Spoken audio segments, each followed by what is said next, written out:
Allahabad high court के सामने खड़ी थी एक उम्मीद, बाबा साहेब डॉक्टर भीमराव अंबेडकर की प्रतिमा। उस प्रतीक का अपमान किया गया। घिनौने और नफरत से भरे तत्वों ने बाबा साहेब की मूर्ति को गंदे कपड़े पहनाकर उसे विकृत कर दिया। संविधान का निर्माता आज फिर अपमानित किया गया है। यह पूरे भारत के संविधान और उसकी आत्मा पर हमला है, पूरे भारत के आत्मसम्मान पर हमला है कि इस देश में अगर तुम न्याय, अधिकार और बराबरी की बात करोगे तो तुम्हारे प्रतीकों को मिटा दिया जाएगा। मैं सवाल पूछता हूँ माननीय मुख्यमंत्री सीएम योगी आदित्यनाथ जी से, सुरक्षा का जिम्मा आखिर किसका है? नमस्कार साथियों, इलाहाबाद हाईकोर्ट के सामने खड़ी थी एक उम्मीद, एक प्रतीक, भारत के संविधान निर्माता की प्रतिमा, बाबा साहेब डॉक्टर भीमराव अंबेडकर की प्रतिमा। लेकिन कल उस उम्मीद के साथ खिलवाड़ किया गया, उस प्रतीक का अपमान किया गया। कुछ अज्ञात लेकिन निश्चित रूप से घिनौने और नफरत से भरे तत्वों ने बाबा साहेब की मूर्ति को गंदे कपड़े पहनाकर उसे विकृत कर दिया। यह सिर्फ एक मूर्ति नहीं थी, यह भारत के संविधान, समानता और न्याय की आत्मा थी। मित्रों, भारत की आत्मा रो रही है। संविधान का निर्माता आज फिर अपमानित किया गया है। जिस जगह से न्याय की किरण फूटती है, वहीं अन्याय का ऐसा अंधकार।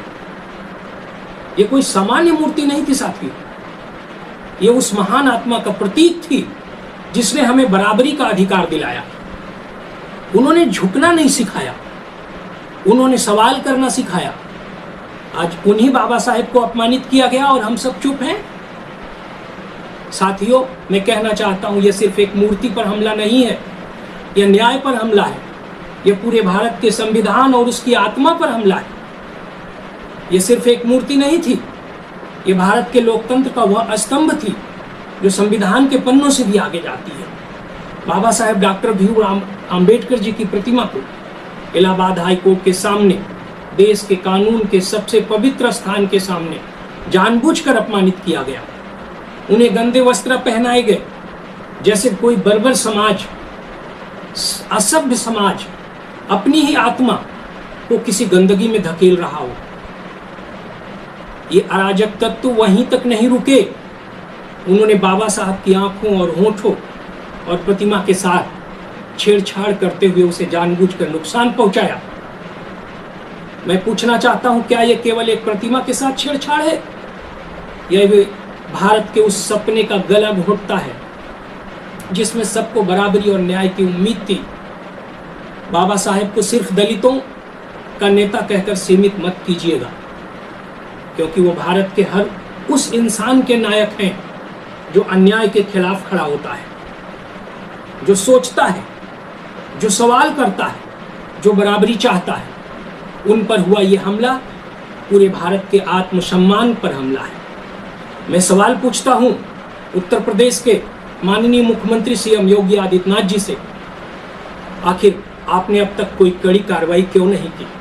मैं सवाल पूछता हूँ इलाहाबाद के, प्रयागराज के जिला प्रशासन से कि बाबा साहब की प्रतिमा का सुरक्षा का जिम्मा आखिर किसका है? क्या दोषियों को शासन प्रशासन का संरक्षण प्राप्त है? सीसीटीवी क्यों नहीं थे? किसने कपड़े पहनाए? अब तक कोई गिरफ्तारी क्यों नहीं हुई? इस देश के कानून के मंदिर के ठीक सामने ये कुकृत्य हो जाता है और कोई सीसीटीवी फुटेज नहीं, कोई पुलिस तैनात नहीं, कोई जिम्मेदारी तय नहीं। क्या ये महज एक किसी इत्तेफाक का नतीजा है या फिर एक सोची समझी साजिश कि इस देश में अगर तुम न्याय, अधिकार और बराबरी की बात करोगे तो तुम्हारे प्रतीकों को मिटा दिया जाएगा? हम मांग करते हैं मूर्ति को नुकसान पहुंचाने वालों की पहचान हो और उनकी तत्काल गिरफ्तारी हो। हाईकोर्ट के सामने मूर्ति के आसपास सीसीटीवी कैमरे लगाए जाएं और 24/7 सुरक्षा हो। यही नहीं, पूरे प्रदेश में बाबा साहेब की प्रतिमाओं की सुरक्षा की समीक्षा की जानी चाहिए। बाबा साहेब की सभी प्रतिमाओं की सुरक्षा सुनिश्चित की जाए। इस अपराध को केवल वेंडलिज्म मत समझिएगा, इसे संवैधानिक मूल्यों पर हमला माना जाएगा। हम झुकेंगे नहीं। बाबा साहब को नष्ट करने की हर कोशिश हमें और मजबूत बनाएगी, क्योंकि बाबा साहब अम्बेडकर सिर्फ नाम नहीं, एक चेतना है, और साथियों चेतना को मारा नहीं जा सकता। जय भीम, जय संविधान।